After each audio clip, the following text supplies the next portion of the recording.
So last week on Impact Wrestling, Matt Hardy made his shocking return to Impact, bringing with him AEW Tag Team Private Party. Now this of course was Matt Hardy's first appearance inside of the Impact Zone, first appearance inside of an Impact Wrestling ring, first appearance on Impact Wrestling television since he and his brother Jeff Hardy departed the company in 2017 before they returned to WWE. Now of course, when they departed Impact Wrestling back in 2017, it was not so much on amicable settings, to say the least, because at the time, Matt Hardy and his brother Jeff, their contract expired back in 2017, but there was lots of legal issues after the fact of whether or not Matt Hardy could or couldn't use the Broken Matt Hardy character, incorporate the Broken Universe into his WWE run, into further runs later on in his career. But that looks to be all settled, and how, I suppose, has frozen over because Matt Hardy is back in Impact Wrestling. Now, this doesn't mean he signed a contract with Impact Wrestling or anything of that nature. What it does mean, though, is that this open border relationship between Impact Wrestling and AEW is proving to be fruitful for Impact, because it has meant that a big star in Impact Wrestling's history, Matt Hardy, has returned to the product. Matt Hardy does have a very long history when it comes to Impact Wrestling. He's a former TNA World Heavyweight Champion, former TNA World Tag Team Champion. He's won it multiple times with his brother Jeff. As I mentioned, back in 2016, 2017, you could argue that the Hardys were largely responsible of keeping Impact Wrestling afloat, in business, and relevant during the creation of the Broken Universe, which is all Matt Hardy's creation, all of his brain trust, as it were. So Matt Hardy was very, very important and integral to the history of Impact Wrestling. So this has led a lot of people to question, given that Matt Hardy is now appearing with Private Party for the foreseeable future in Impact Wrestling, as long as this Impact and AEW relationship continues, does it mean we could potentially see one more or a few more Matt Hardy matches inside of an Impact Wrestling ring before Matt Hardy decides to retire? Because obviously Matt Hardy doesn't have a ton of years or a ton of time left as an active performer in the ring. He would admit that himself. But before he retires, could Matt Hardy have a couple more matches inside of an Impact Wrestling ring? Given that he's appearing on Impact Wrestling television right now, given that we have this relationship with AEW and Impact that is ongoing, it's certainly a possibility.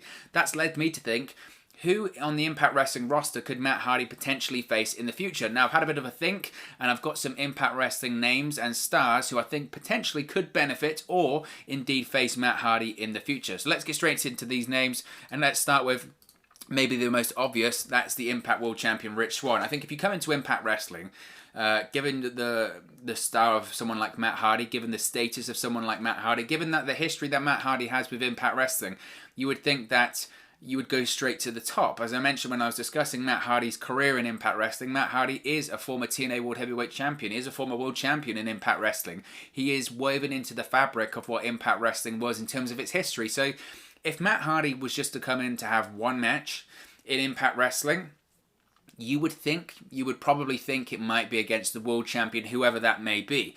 Now, of course, the current World Champion is Rich Swann, and that could change very soon. It could be Moose in the future. We'll touch on him in a second.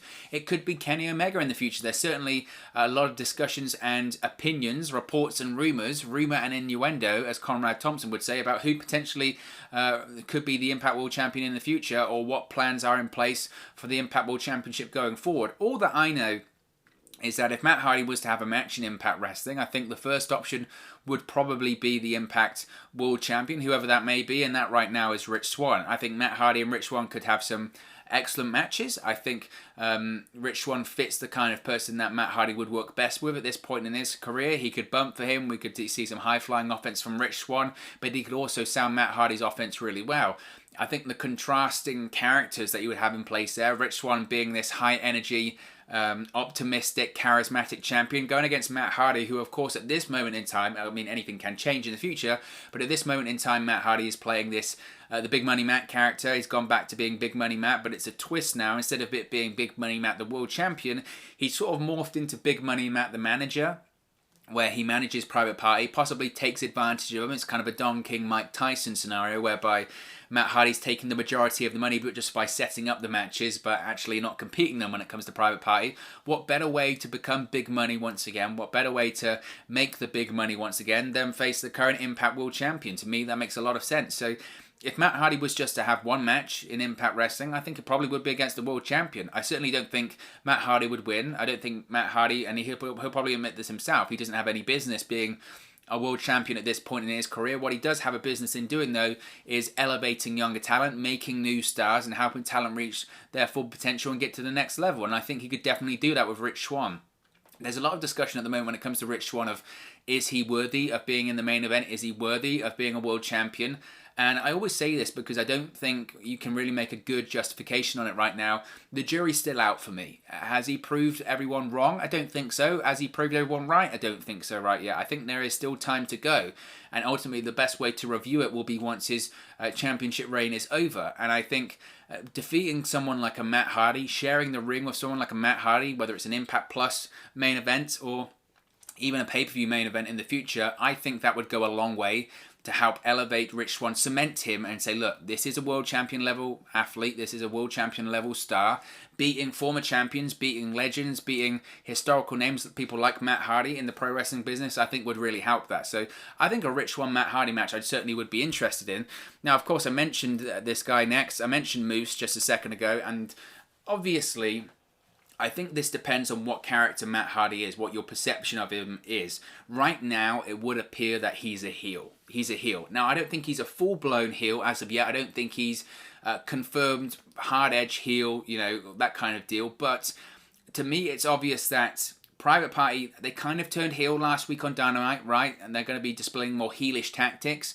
But in the sense that they're still not fully there at the moment. And if Matt Hardy is perceived as a legend, if Matt Hardy is perceived as a babyface in Impact Wrestling, which I don't think he is right now. I think if he's an outside invader of someone like AEW and he's playing this big money Matt character, I would perceive him to be a heel. Nevertheless, you could see a scenario where he faces off against someone like Moose. If we're still going after the World Championship, Moose absolutely could be the Impact World Champion in a couple of weeks' time. We don't know what the plans are for the Impact World Championship. We don't know.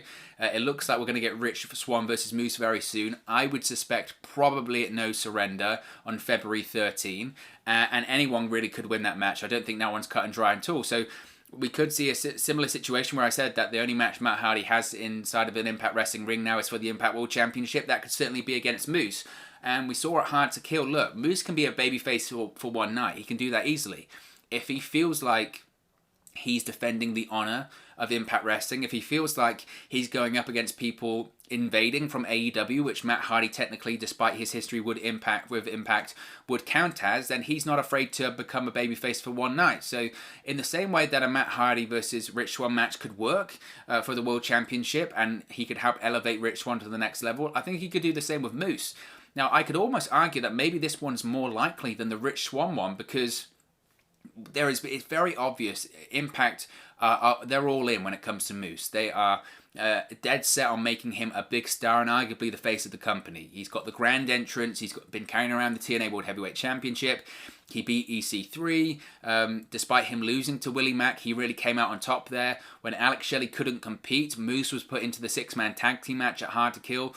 Arguably, he was the star of that match as well. Despite, I still think the match would have been better with Alex Shelley in it. You can't argue that Moose was absolutely standout in that match. He was fantastic. I think he said he's C4 off the top rope, standing moonsaults in the ring. To me, at this point, looks to be in the shape of his career. As well, I don't think I've ever seen Moose in better shape than he is right now. And look, what better way to elevate him? What better way to cement this guy as Impact Wrestling's top star than have him unify the TNA World Heavyweight Championship with the Impact World Championship, and then defeat a former TNA World Heavyweight Champion, one of the biggest names in Impact Wrestling history, and Matt Hardy. That would certainly go a lot way into elevating the status of someone like a Moose. So that one certainly is possible. But if we get out of the realms of titles, what about Josh Alexander? Because we start to move into the scenario whereby Matt Hardy could help elevate younger talent to get to the level of being potentially a world champion. Now, Josh Alexander is a great example of this because Josh Alexander is now finding his way as a singles wrestler once again. When he first came into Impact, that was his career. He was a singles wrestler, but then obviously he was paired up with Ethan Page. They formed the North, and the rest is history. Longest reigning Impact World Tag Team Champions in the company's history. Two-time Impact World Tag Team Champions. Incredibly successful, arguably at certain points, not only the best tag team in Impact Wrestling, but a discussion to be made that they were one of the better tag teams in the world. They just were that good. But times have changed right now. Ethan Page is now gone from Impact Wrestling. Where he will go, we don't know. We've certainly discussed it at length here on the channel, but Josh Alexander's still with Impact Wrestling. He signed a 3-year contract extension in 2019. He's with Impact until 2022. And now Impact are trying their best to elevate Josh Alexander, make him into a main event level star. That's why he's teaming with the likes of Matt Cardona. That's why he's feuding with the likes of Ace Austin and Madman Fulton. That's why he had matches with the likes of Brian Myers. They're trying to elevate him and get him ready for the main event scene. They realize what Josh Alexander is. If you consider his accomplishments as a tag team wrestler, he's right up there anyway. The transition sometimes from tags into singles can be difficult, but they realize they have someone very, very talented. They realize they have someone like Josh Alexander under contract until 2022 at the very least, and they think, look, this guy could be something with us. This guy could be a potential world champion. This guy showed and displayed all of the characteristics during his time as a tag team wrestler. Why can't he do it in a singles division as well, in singles matches? Going up against someone like Matt Hardy, as I mentioned when it comes to Moose or Rich Swann, at this point in his career, Matt Hardy is all about making someone. Matt Hardy is all about making someone better and trying to elevate someone to the next level. That's why he's paired with Private Party in the first place. I think part of his contract negotiations of coming into AEW was eventually, after he retired, going behind the scenes. Why? To help younger talent. Matt Hardy's all about giving back. Going up against someone like a Josh Alexander would be a great way of doing that. It'd be a great way of giving back and a great way of elevating someone into the main event level scene that maybe wasn't going to get there in the first place. Now, another name, going from contrasting to a youngster into a veteran here, what about James Storm? Now, I mentioned James Storm. Some people might say, well, we've probably seen this in Impact Wrestling over the years. In fact, I'm 99% sure at some point we've seen James Storm and Matt Hardy have a singles match, or at least, at the very, very least, share the ring in terms of a tag team match. In fact, I know we have. I think back to, it was TNA, I want to say it's like Sacrifice 2010 or 11. We had Beer Money versus Matt Hardy, and people thought it was going to be Jeff Hardy. It was actually Wildcat Chris Harris. So these guys do have history. But I think that we might, it's a possibility we see this one, because of course Matt Hardy wasn't the only person to return to Impact during the segment last week. Another person that did return, of course, was TNA Original, former TNA World Heavyweight Champion, former TNA World Tag Team Champion, former TNA Everything, James Storm. James Storm returned to the company. Now, he hasn't signed a full-term deal as of yet with Impact Wrestling. He's just doing taping to taping. Obviously, plans could change, and I think a lot of people, certainly here on the channel, I've seen your comments, and certainly people on social media, they want to see James Storm return to Impact Wrestling full-time. Whether or not it will happen, I think time will tell. I don't know. I would hope it does happen, but look, at this point of time, anything's possible, and it probably is a case of James Storm and Impact Wrestling trying to figure out the best way forward, trying to figure out if it's the right fit, if the money's right, if the creative's right, etc. But my reasoning why I think this could be a possibility, why it could happen possibly going forward in the future, of course, is that in that segment last week, you look at how things paired off. You had James Storm and Chris Sabin faced off against Private Party. Private Party are now going to be facing the Good Brothers at No Surrender. Chris Sabin might move back to teaming with Alex Shelley if Alex Shelley does return. That leaves the two veterans in James Storm and Matt Hardy. Perhaps this is why James Storm agreed to come back, because they pitched him, look, we need someone desperately for these TV tapings. You're a TNA original. We're bringing back Matt Hardy for a couple of tapings. You could do something really fun at No Surrender. That's certainly a possibility. Would this be the match I want to see the most out of all the names we're going to discuss here? Probably not. Probably not. I would rather see Matt Hardy go up against a Rich Swann, a Moose, a Josh Alexander, someone like that. But James Storm versus Matt Hardy could be a lot of fun, especially in sort of a TNA throwback style. I just don't know if it's the right match for right now in terms of what Impact has on the roster, but it's certainly a possibility. It's certainly a possibility. And James Storm absolutely is someone that I want to see hang around for a little bit longer at the very least. Now, going back to youngsters that could be elevated by Matt Hardy, what about Chris Bay? Now, every time I do a potential opponents, potential champions, I always put in Chris Bay because I just think he's that talented. I do think he's the future of Impact Wrestling. I do think this guy can be a world champion in Impact, and I think going up against someone like a Matt Hardy is just the way for Chris Bay to go from here to here. And you look at the growth that Chris Bay had last year in Impact Wrestling. He signed with Impact in 2020 at the start of the year. By the end of the year, he's competing for the World Championship. And you look at the guy that was signed at the start of the year, and you look at the guy that was there at the end of the year. That growth in just 12 months is unbelievable, frankly. So what we could see from Chris Bay in another 12 months, I think the sky really is the limit. The sky is the limit. But you can't do it by yourself. Yes, you can get over by yourself to a certain degree, but you need a dance partner. You need someone to help elevate you, to help guide you through it. And every time I think about veterans elevating younger talent, I always think of one man, Mick Foley. Mick Foley, I think, is the perfect example of this. Mick Foley in his later career, how many stars did he make? Honestly, how many stars did he make? He certainly made 3. He made Triple H. There's no way Triple H isn't treated as that legitimate, okay, this guy is the very, very best if it's not for Mick Foley. Mick Foley helped make Triple H. There's no doubt about it. There's no doubt about it. Randy Orton. Mick Foley made Randy Orton. He helped make Randy Orton during their feud, WrestleMania, and most certainly that Backlash match. Mick Foley made him. 3, who else did Mick Foley make? That would be the guy that's returning on Sunday. That would be Edge. Their match at WrestleMania 22, yes, Edge had been WWE Champion, but he didn't feel like next level. They stole WrestleMania. That's because of Mick Foley. That's, in my opinion, what a returning legend, what a returning veteran can do. That's the ability they have. They can make people. And having Matt Hardy being the ring with someone like Chris Bay, who maybe some people say is missing something. Maybe they're just missing that vicious streak, that sort of venom in them, that real thing that can get them across, that they can switch and go to the next level as a heel. Matt Hardy can bring that out. Matt Hardy can be Impact Wrestling's Mick Foley in terms of the returning legend. Maybe they have 1-2 matches and they elevate younger talent to the next level. For me, Chris Bay, I mean, he has all the talent in the world. He really does. He really does have all the talent in the world. I think he's a future world champion. I've said it so many times. I see him and a certain other youngster we're going to get to in a second being the 2 guys in Impact Wrestling going forward that are going to be competing for the World Championship for the next 2-3 years or however long they're under contract for. And I think someone like Chris Bay would really benefit, I think, of having a match against Matt Hardy. And Matt Hardy could do a lot of fun stuff with someone like a Chris Bay. So I think that one's certainly a possibility.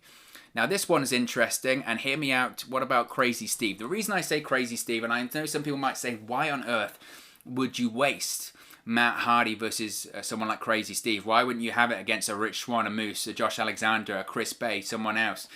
The reason why I say this is because obviously Matt Hardy referenced it. When Matt Hardy left Impact Wrestling along with his brother Jeff in 2017, when their contract expired, they were the TNA World Tag Team Champions at the time. Who were they feuding with? Well, of course, they were feuding with the Decay.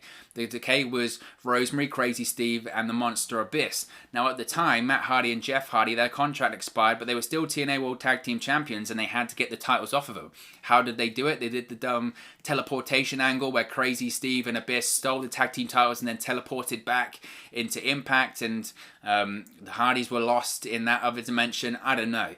Matt Hardy referenced it in his promo when he returned last week. He called it dumb. He said, we were stripped of the tag team titles. We never lost the tag team titles. They were taken from us in some dumb teleportation angle. Maybe Matt Hardy, if he's going to have 3, 4, 5 matches in Impact Wrestling and part of this last run that he has with the company, maybe he thinks, you know what?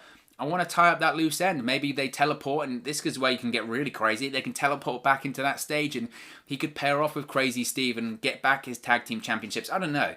I just think that when you're talking about Matt Hardy, especially in Impact Wrestling, especially the mind of this man, whether it's Broken Matt, Damascus, Big Money Matt, Old School Matt Hardy, version 1, he's got so many characters and iterations of himself that I don't think anything's off limits. And that's why I think potentially we could see a Crazy Steve Matt Hardy match. Look, the Decay are back together. It's got Crazy Steve and Rosemary on Impact Wrestling. They've reunited recently. That was for Hard to Kill when they faced off against Tennille Dashwood and Caleb with a K. Maybe that's more than a coincidence. Maybe it's not just, they're just coming back just because to give them something to do. Maybe it's a case of, look, we're going to revisit the Matt Hardy situation when it comes to the Decay and Matt Hardy and the Hardys. Obviously, Jeff Hardy won't be involved. He's with WWE, but they certainly could do that. So I think that could be a possibility as well. And finally, what about Ace Austin? Now, I mentioned Chris Bay earlier. Ace Austin and Chris Bay, for me, they're the future of Impact Wrestling. They're the 2 guys. If I was Impact Wrestling, if I was Scott D'Amore, if I was Don Callis, if I was Ed Nordholm, I would look at Ace Austin and Chris Bay and say, these are the guys for us going forward. These are the guys that are going to be the world champion. They're the ones that they've got 2-3 years into their contract. We should strap the rocket to them and ride it to the moon, because they're the guys that are going to be ultimately our biggest success going forward. And again, I think back to the Mick Foley principle. How do you elevate younger talent? You have older, more veteran talent face off against them, and you have the younger talent beat them convincingly, show an extra dimension to them, show an extra level to them, have an extra grit, a more determined side to themselves, and a more vicious side to themselves. And I think Ace Austin really does suit that. I mean, Ace Austin, for me, You know, I was very critical of Impact when he wasn't on TV at the end of 2020. Now he is being featured once again, won the Super X Cup tournament. Wasn't it hard to kill, technically? He did appear eventually with Matt Cardona, of course, and now looks to be feud with Matt Cardona. I think that's an excellent feud for Ace Austin going forward. But how do you continue that momentum? You face off against someone like Matt Hardy. And again, I think at this point in his career, Matt Hardy just wants to help elevate younger talent, and putting over someone like Ace Austin, to me, that's the perfect way to do it. But of course, as always, this is just one man's opinion. What opponents, possible opponents from Impact Wrestling, would you like to see Matt Hardy face off against if he were to have another match inside of an Impact Wrestling ring in the future? Let me know your thoughts in the comment section below. I'll do my best to respond and reply to all of your comments. Really enjoy interacting with you guys, talking about Impact Wrestling, WWE, AEW, all things pro wrestling here on the channel. So be sure to get involved with the community. Drop a comment below. All opinions are welcome. If you have enjoyed this video, please do smash a like on the like button too. Really does help us out here on YouTube, go up the rankings and get into people's recommendation feeds if they haven't seen our videos previously. But most importantly, if you haven't already, please do subscribe to Wrestle News 365. You can do that by clicking the bottom right hand corner of the screen right now, or if you wait a few seconds, there'll be a subscribe button at the end of this video along with another video for you to watch. Thank you very much for watching, listening, streaming, or however you come across this video today, and I'll speak to you again very, very soon. Hey guys, thank you for watching, listening, streaming, or however you come across this video today. Be sure to click on the video on the right there to watch our next video, or click the bottom there to subscribe, or the bottom right hand corner. Thank you very much, and I'll speak to you again very soon.